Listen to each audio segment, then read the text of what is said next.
Prefácio. A crença em uma trindade não é algo originado nas primeiras manifestações do que passou a ser chamado cristianismo. Muito pelo contrário, desde a antiguidade, os povos que desconheciam ou rejeitavam o Deus verdadeiro adoravam três deuses em um só, ou um Deus sendo originador de mais outros dois. Mas o desenvolvimento da ideia da existência de uma trindade, a trindade cristã, surgiu posteriormente no seio do cristianismo. Este livro, no entanto, nos traz muitas respostas bíblicas sobre o Deus da Bíblia, o Deus único, Deus e Pai de Jesus. João, capítulo 17, versículo 3. Efésios, capítulo 1, versículos 3 e 17. Nas Escrituras Sagradas, lemos que o Senhor disse a Abraão: sai-te da tua terra, da tua parentela e da casa do teu pai, para a terra que eu te mostrarei. E far-te-ei uma grande nação, e abençoar-te-ei e engrandecerei o teu nome. E tu serás uma bênção. E tomou Abrão a Sarai, sua mulher, e a Ló, filho de seu irmão, e todos os bens que haviam adquirido, e as almas que lhe acresceram em Harã, e saíram para irem à terra de Canaã, e chegaram à terra de Canaã. Gênesis capítulo 12, versículos de 1 a 5. Porque o Deus eterno e único chamou Abraão de Ur, na Caldeia, Mesopotâmia. Seria porque a idolatria o afronta? Ao revermos a história, constatamos. Na Suméria dividiu-se o universo em três regiões, cada uma sob o domínio de um deus.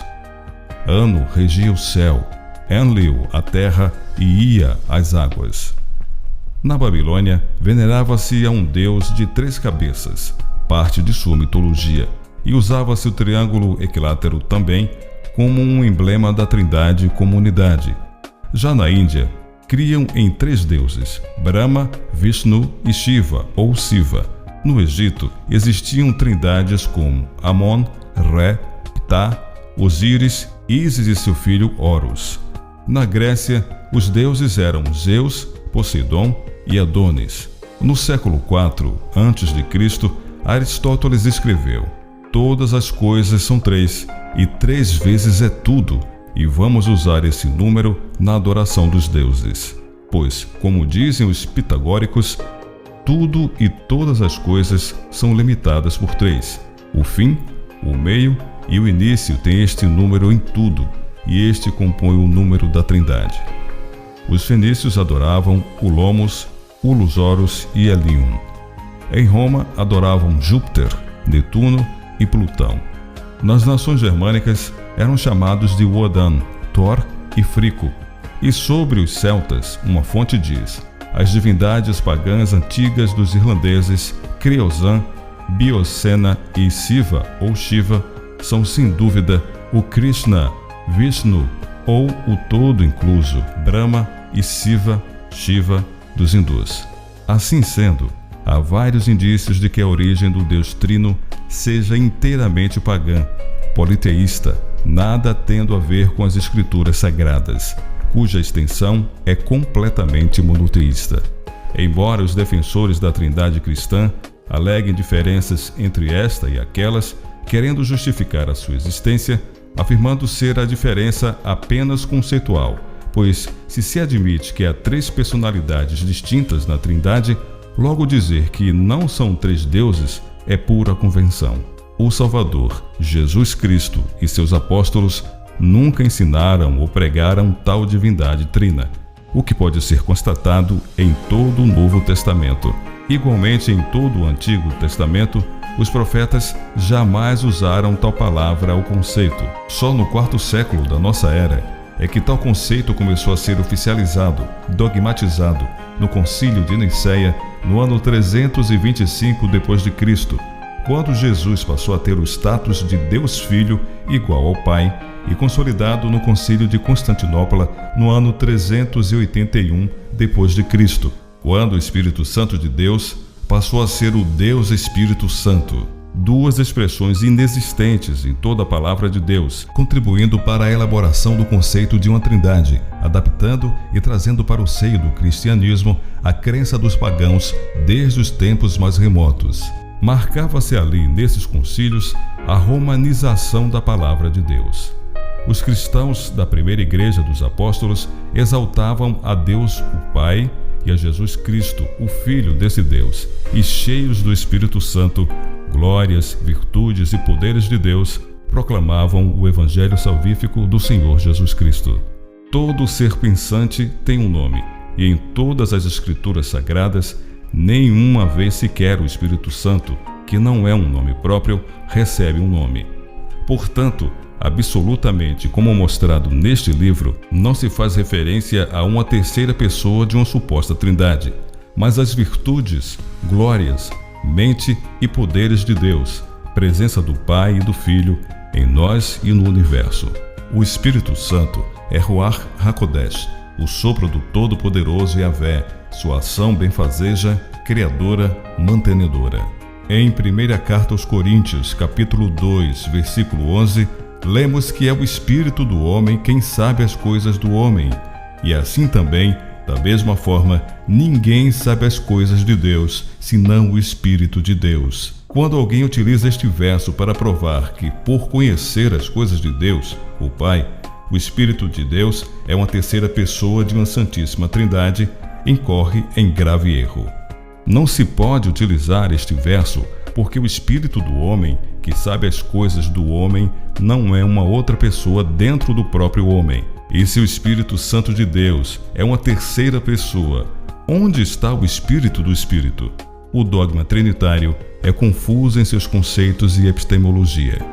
E como explicar Mateus, capítulo 11, versículo 27? Todas as coisas me foram entregues por meu Pai, e ninguém conhece o Filho, senão o Pai. E ninguém conhece o Pai, senão o Filho, e aquele a quem o Filho o quiser revelar. Quem conhece plenamente a Deus? Duas pessoas ou uma só pessoa? Assim, apenas uma pessoa divina, porquanto é o Filho do Eterno, conhece a Deus, o Pai, em profundidade.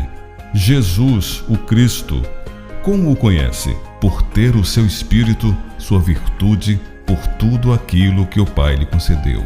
A virtude do alto que estava em Cristo é o Espírito de Deus, concedido por Deus, o Pai e Yahvé. Veja a profecia. O Espírito do Senhor Deus está sobre mim, porque o Senhor me ungiu para pregar boas novas aos mansos.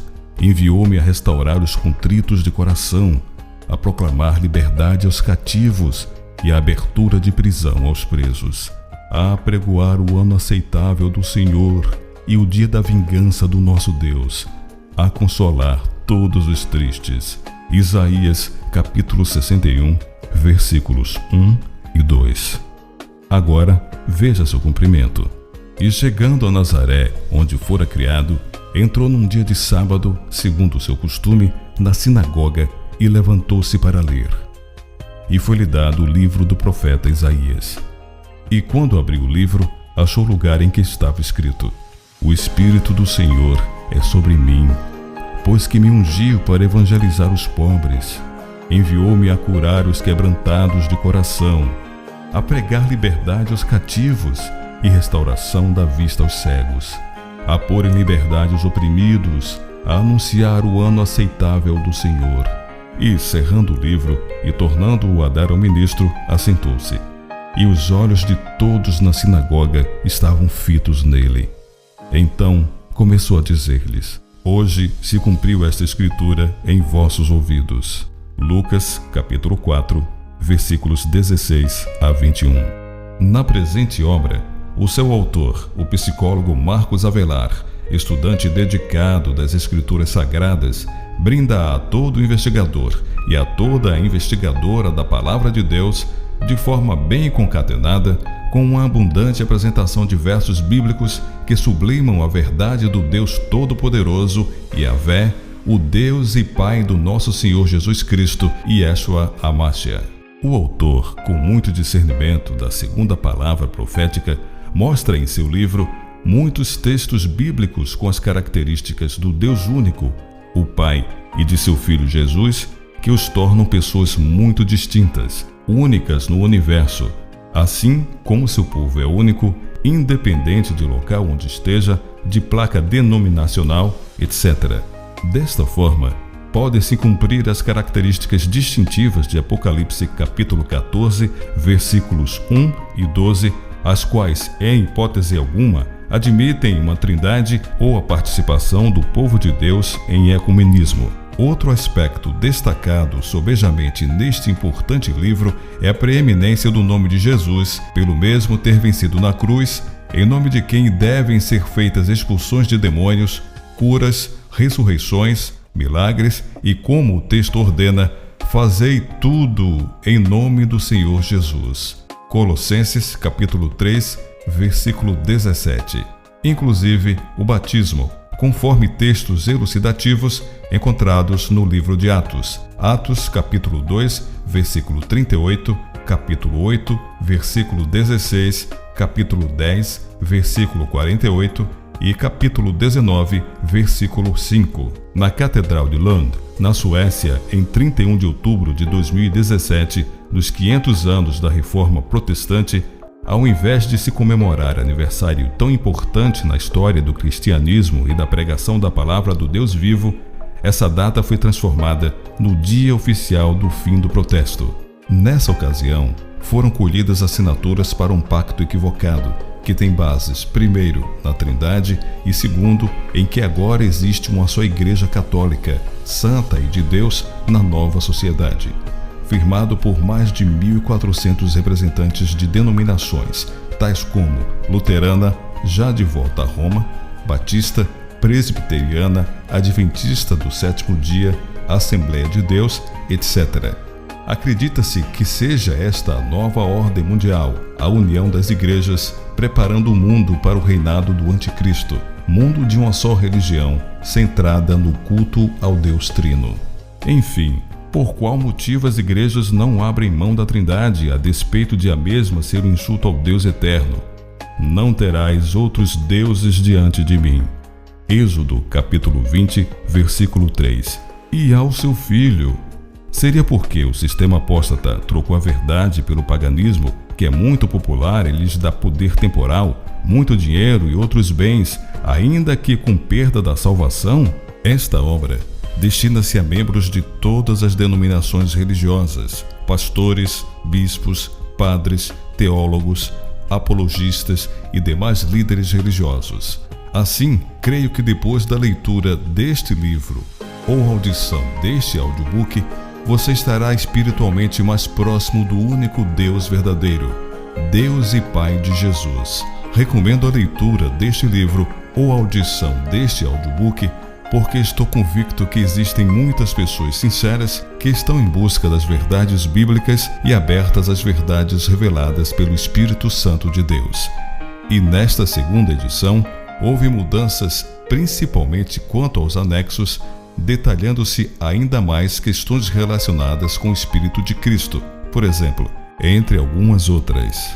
Ótima leitura, ótima audição. Paulo Augusto da Costa Pinto.